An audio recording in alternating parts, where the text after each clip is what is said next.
So first things first, if you're going to want to change out your transmission fluid on a CRV, first get it on a level surface and set your parking brake. ATF W1, that will cover the older style of Honda genuine transmission fluid.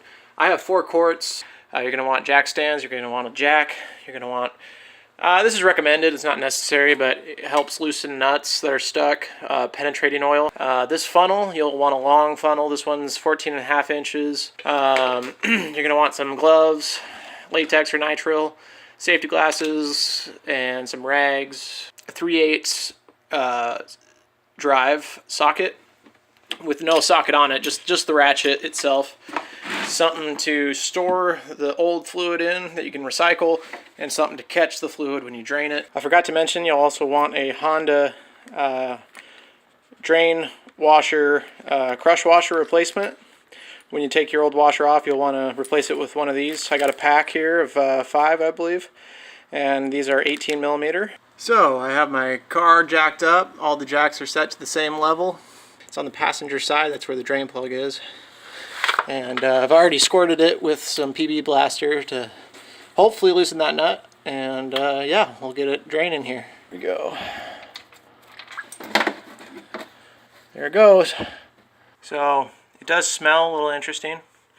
But you can see it's collecting these little tiny metal shavings. It's very, very small, fine stuff. I mean, it's going to happen to any transmission. Here's the drain plug cleaned up a little bit, and here's the replacement washer, 18 millimeter. So before you put the plug back in, make sure the old washer is off the transmission housing. I'm just going to go ahead and rag it, make sure it's clean. I'm just going to go ahead and plug this back up, make sure it's going in nice and easy, no cross threading or anything like that. And then you get to go ahead and tighten it with the wrench. This is the washer. It fell into the fluid, so at least I found it. I know for a fact it's not on the transmission anymore, so that's good. Don't reuse the old one, you should replace it. So this is the part where you got to have some patience. If you haven't already, go ahead and pop your hood. Get your long funnel out and find your dipstick, which if you're looking at your engine, if you just pop your hood, locate your battery on the driver's side.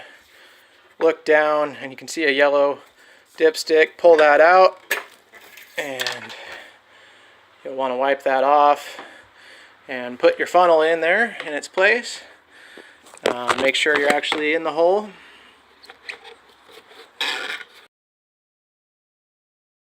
Okay, I just went for a test drive, came back, checked the level, and it just came to the very tip underneath the dot. So I'm going to add half a quart and call and say that should be safe. Okay, so after my second test drive, I've used 3.5 quarts. I'm going to add just one more quarter of a quart, so I'll have a little bit left in this bottle, and then I'll call it good. Yeah, that should do it. We'll just check it after a day or two of driving and go from there. Should be good. Always check it when it's hot, and drop a like it's hot. Oh yeah.